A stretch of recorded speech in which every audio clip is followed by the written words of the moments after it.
Today, I have a matryoshka doll of shows. It's like a show within a show. Because today, I'm doing the first episode of this year's Open Mic podcast, which was started last year by our music director, Olivia, last year. And I'm looking forward to picking it up from there. On this show, I am joined by two guests. This week, I'm joined by two fellow show hosts here at CFMU. Do you guys want to give a quick introduction and tell me about your show? I mean, yeah, sure. So my name is Onjoli, and I'm here with my co-host, Emily. Hi. And we have the show Unhinged. It's pretty new. I think we just finished our third episode, literally yesterday. Nice. It's spoken word for the most part, but we have some musical accompaniment in there as well. It's not all us talking the entire 60 minutes. Don't worry. And pretty much what we like to do on the show is try to introduce people to new media, so new TV shows, movies that maybe they haven't heard of before. And then with that, we like to throw in songs from those TV shows and movies and songs that we feel fit them really well. And then we like to talk about them. That's pretty much it. No, exactly. Nice. Fun time. It's a fun time. Nice. Well, thank you guys for joining me for today's open mic. So essentially, we each picked out an album that came out somewhat recently. And then we wrote down some things, and we're going to talk about them. Yeah. So the albums that we picked, I chose Holding Patterns from Toronto's Burs. Anjali's talking about Sad Astra from Vancouver's Sid Warwick. And Emily picked Alpha Zulu by Phoneix. I don't know exactly where Phoneix are from. I have a little bit of information. Okay, we'll get there. She did background check on them. Yeah, and I guess considering that's what we opened the show up with today was a track from Alpha Zulu. How about that's what we start off our discussion with? Yeah. All right, so getting into it, Alpha Zulu is the 7th studio album, and it's self-produced by French. We got to the place. Oh, okay. French indie pop band Phoneix, of course. Oh, interesting. Did not know that. Very new release. Well, I guess at this point, no. It came out November 4th, so it depends if you think that's that was a week ago. That's pretty new. I would say that's new. I mean, recent. I'm the kind of person who listens to an album months or maybe an entire year after it comes out. So that is very new to me. New to me as well. Yeah, okay. So there are 10 songs. They're all good. They all eat. It's 35 minutes long, so nice. I think mine's the same length. No, it's a decent length. I feel like I agree. It's I feel like I'm not used to albums being that short. I guess just really in terms of.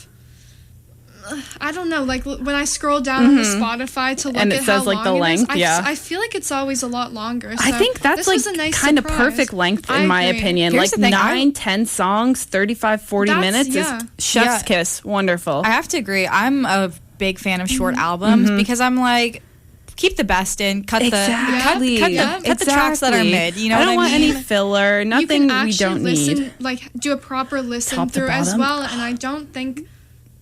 There's not a ton of albums, at least that I come in contact with, where I'm actually able to do that. So I definitely like that.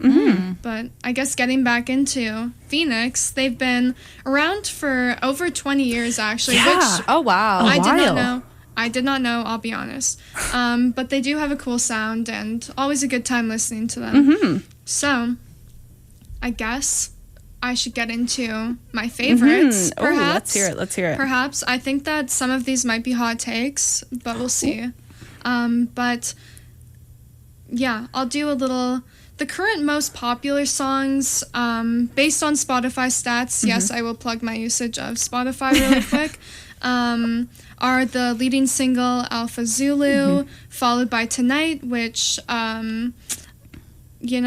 is solid, and then followed by Winter Solstice. But funny enough, only one of these made my top 3.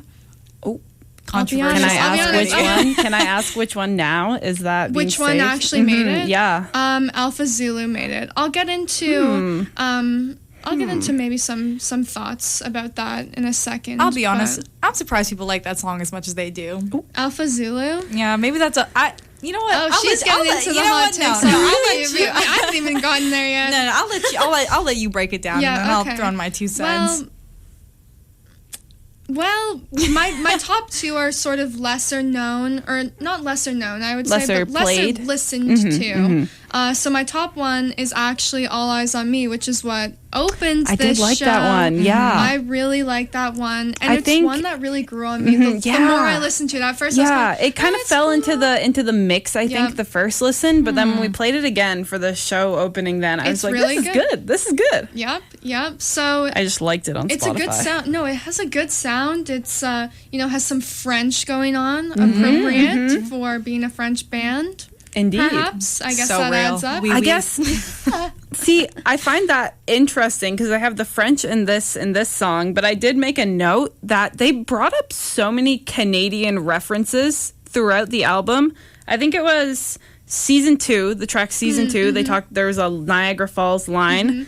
There was a Nova Scotia line in Artifact, which I thought was interesting because I didn't think Phoneix were Canadian, and then I Googled just to confirm after that, and I was like, they're not. They But they just like the Canada. country, I guess. I mean, that's Like cool. talking about little landmarks and stuff. No, Canada's cool. There's some fun stuff to do Nova around Scotia here. is like Things to look at. an underground Canadian take to bring up in your lyrics. I like it.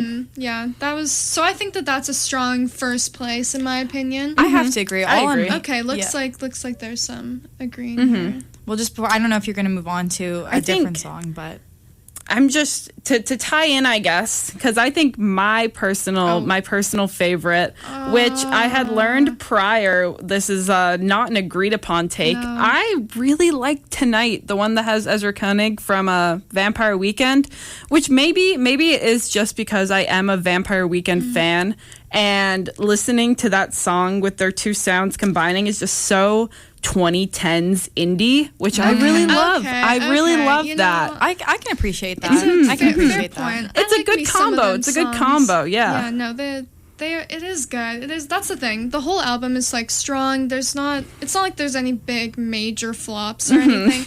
It's just someone has to come last, That's true. and someone's first place shouldn't be there. But what I will say Oh, about she's tonight, reading- she's reading you. What I will say about Tonight is that I want to watch the music video. Oh. That's what I'll say. That's what I'll say. I'm It not looks a huge music interesting. video person, but I'm I just wish I curious. was, you know? I'm just See, that's interesting for me because sometimes for me, a music video is what makes or brings yes, a song. yes, That yes, is yes, fair. yes, That's fair. yes. Well, it's interesting, and one of the reasons why I was so excited to actually do our show is because for me, music is so strongly tied, honestly, to visuals.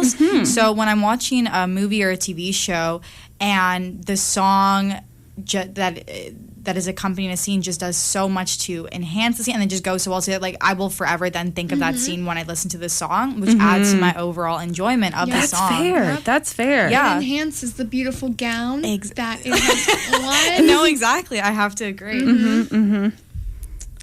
Yeah, I think I haven't seen the music video, but now Yeah, I now haven't that you either. mention it, I No, do was just want to watch something that it. I kind of did a Google of the song, so Kamea did tell me in advance that this was her top one, and I went, oh, okay. But so I wanted to look it up to Sorry. look at the lyrics and stuff to see what's properly going on there. Saw the little thumbnail for it, so that's where it got my attention. So maybe I'll watch it after this, just It's on the to, to-do list. to see. Yeah. I don't know if the other ones have music videos. I'll be honest, but if they do, maybe I'll give them a look too. I'll briefly say my third favorite was Artifact. I like that one too.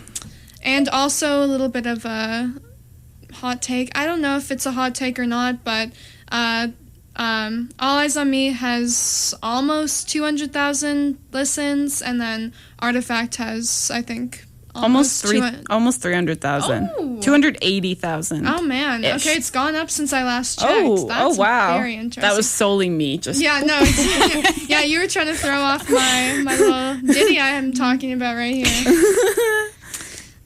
Yeah. Overall, strong yeah. vibe, cavern, It's vibe. grooviness. I agree. That's the thing. And I did kind of steal this opinion from a review. I think it was probably the Pitchfork review of this Yeah. album, if I had to guess.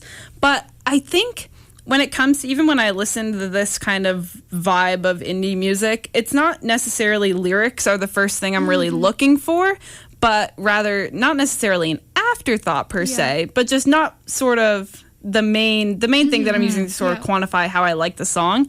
And I think that's this album Yeah. is a good example of that, because even though even on first listen, lyrics weren't the top thing in my head. It still was able to convey a really strong overall vibe that I enjoyed. And I think that's the strength in this kind of indie music. Yeah. I have to agree. I find that with myself, lyricism is important to some extent, but with albums like this, I am more looking for kind of like the feelings that come about listening to it, and this just sounds good. Like it just is very pleasing. Just like an earworm. Yeah. Just like a good catchy, you want to snap your fingers, stomp your feet. I like it.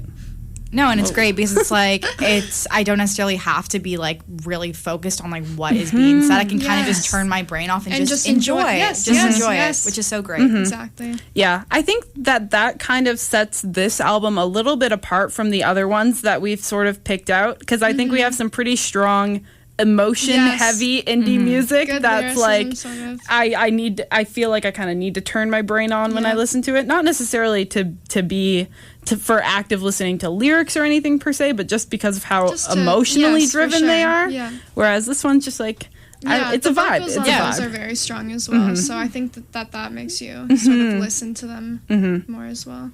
Yeah, overall I like it. I think it's a solid, once again, vibe, overused word of the past 5 minutes. It's just, sometimes that's all you have to say. Sometimes it's honestly, it's good, it's groovy, it's a vibe. It's just fun to listen to. I mean, take me away, officer. Send me away to those islands where the love is blind people are and the dated and related people are, because...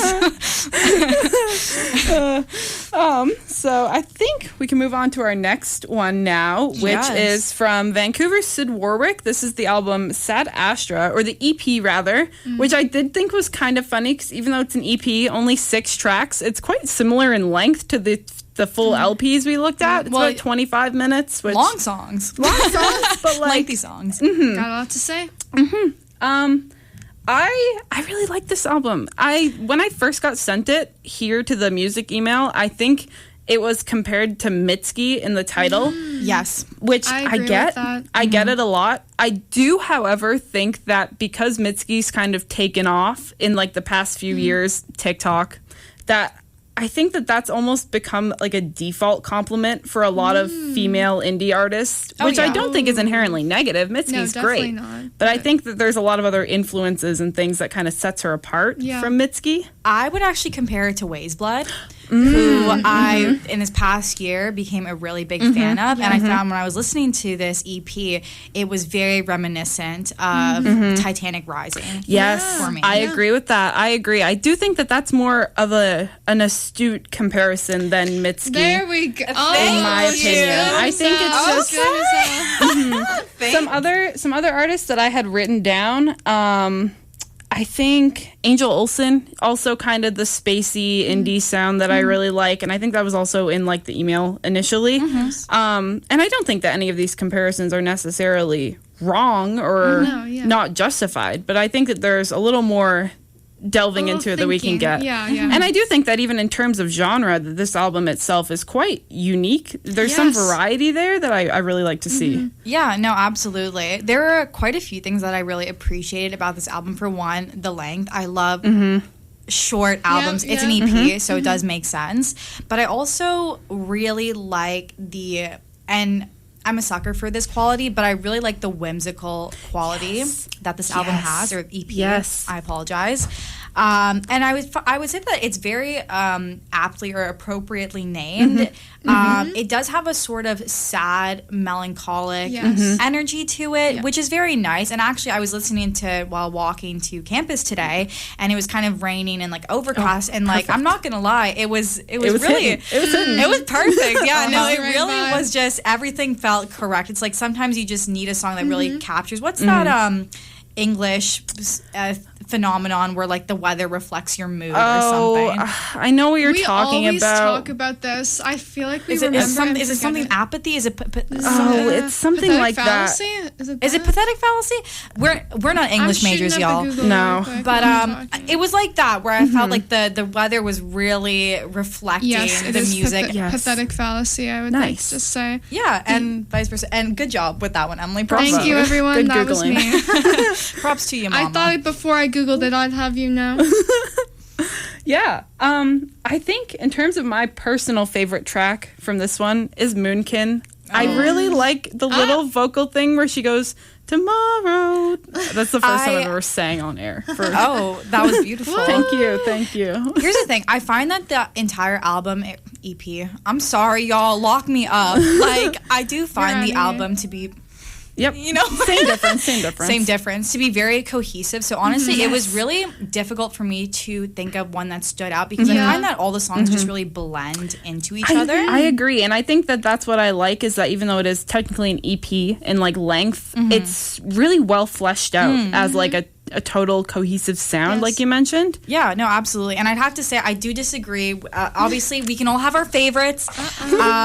I personally like The Way They Leave, which is the last track. I did make a note about that one, yeah. It was hard for me to pick a favorite, and I feel like I would need to give this more listens to really like solidify my choice. But what I like, and again, I'm a sucker for the whimsical vibes. Her voice is very angelic at points in this song, and that's one of the things that I like about a similar artist like Ways Blood is like the angelic quality to their voice, and I feel like this song really highlighted that, and so that's why it kind of stood out for me and ended up making it to my favorites. Nice. Yeah, that's a good one. The only other note that I made is that I did, in terms of like the variety, like I mentioned in genre, I think there was also some nice variety just in amongst the tracks themselves. Like there was the kind of lighter, airy, more whimsical indie sounds, but then I had written a note in Lost the Light, which I think is the second track on the album, question mark. Perhaps. Yes, it has like the really strong kind of louder progression to it that I think contrasts the like light, airy voice so lovely. It's so good. Yeah, no, there's levels to the album, which is so nice. Exactly. Yeah, and this was one of her, I think, was this her first release off the top of my head? I'm going to be real honest. I have never listened to this woman. I'm sure she's a lovely woman. I have never listened to this woman prior to listening to this album. Which is fair.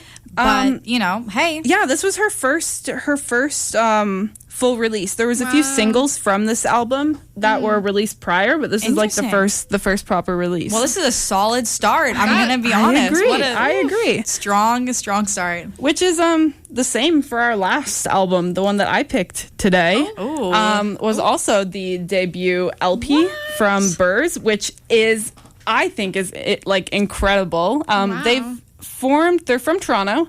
One member, Devin, is actually from Hamilton. They performed here last night. What? I know. Wait a minute. Not at Mac, but at the Casbah. I did not go because I had an exam that I didn't do. That's what we were talking about. Yes. We've all had stuff to do this week, but but I think they're back here in December 2nd, off the top of my head. Let me just write that down. Super good. Wow. Okay. Yeah, they first formed in 2019. It's 4 people. They've been releasing EPs and singles, but this is their first fully fledged full LP. And I think it's really wicked. I think it's really good. Well, I know we were just talking about this outside, but like as soon as I started listening to it, and like again, I listened to a couple of songs to confirm this initial thought, but it sounds like it's from the Vampire Diaries. Like, I'm sorry. Okay, and again, I have to agree. If you've tuned into our show Unhinged, you know this was our first episode. You know, gotta plug the show. I respect it. But you know, at least Emily and I are big Vampire Diaries fans.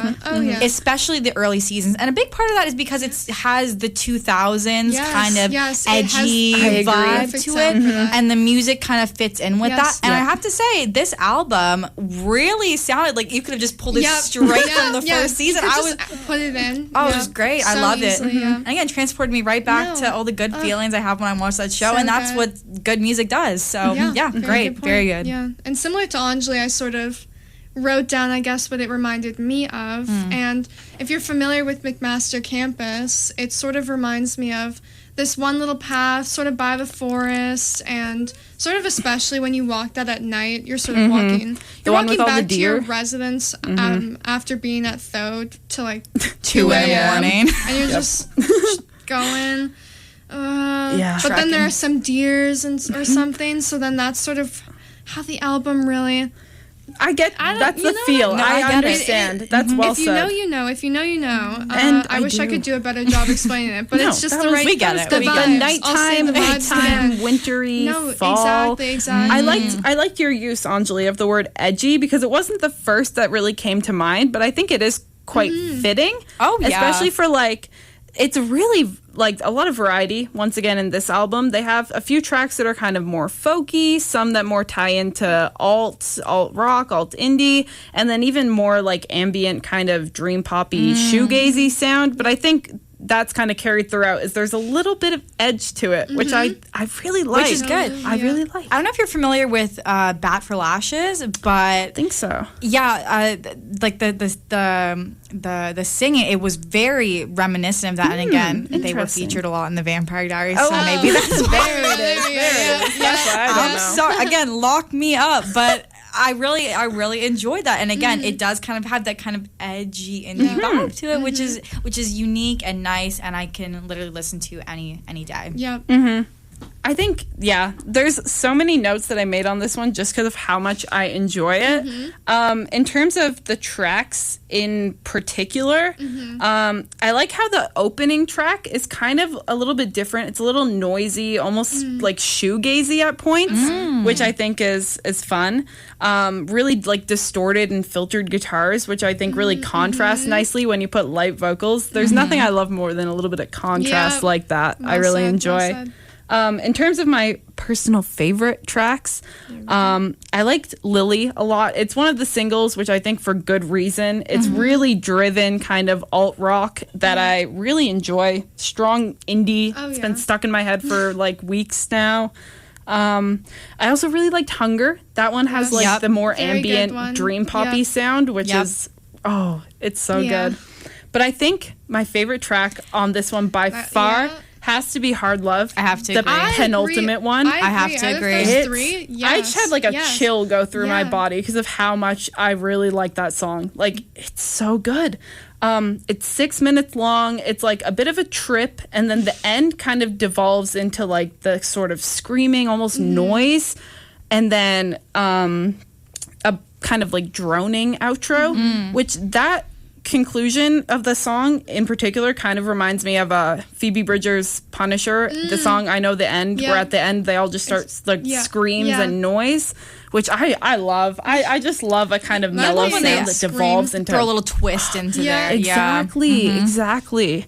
And I think even the placement of that track in the whole album is so really good because it's you kind of build up to it, and then you kind of conclude the album on a bit of a more mellow note. I just think it's so good. I think it really sells that whole album, and I think exemplifies the variety that the album as a whole kind of encompasses. Oh yeah. Which that one really stood out to me, I think, the most. No, I loved it. I loved it. I think this album in particular, I feel so passionately about it. It's a pretty strong contender for album of the year right now for me, just because of how much I enjoy it. I know. That's crazy. Good stuff. It's good stuff. But yeah, I think you bring up a good point. I will say, and I don't know if you'll agree with me, I do find that a lot of the songs on the album do sound very similar to me. However, it is nice that there are aspects like that that kind of make certain songs stand out from each other and kind of give them a unique quality. I see where you're coming from, and I think that there's a balance between a cohesive album and an album that's too it kind of gets they all get lost and blended it doesn't feel together. like an album. It just feels like individual. And I think this one ties because of that variety between the tracks. It's definitely falls, in my opinion, more on the cohesive side, but I do understand what you're saying, of course. You definitely bring up a good point there. I think they all definitely fit together super well, but then you can pick your favorites and sort of give them all based off of kind of what you like. That's kind of to sort of bring a conclusion, because it's been almost half an hour. So easy to we like to talk, y'all. But just to kind of tie that together, I think that's something that kind of it relates to almost all the albums we talked about today, is just that element of being both cohesive but also expressing that variety. And I think that that's a really important factor in general listenability of an album to me.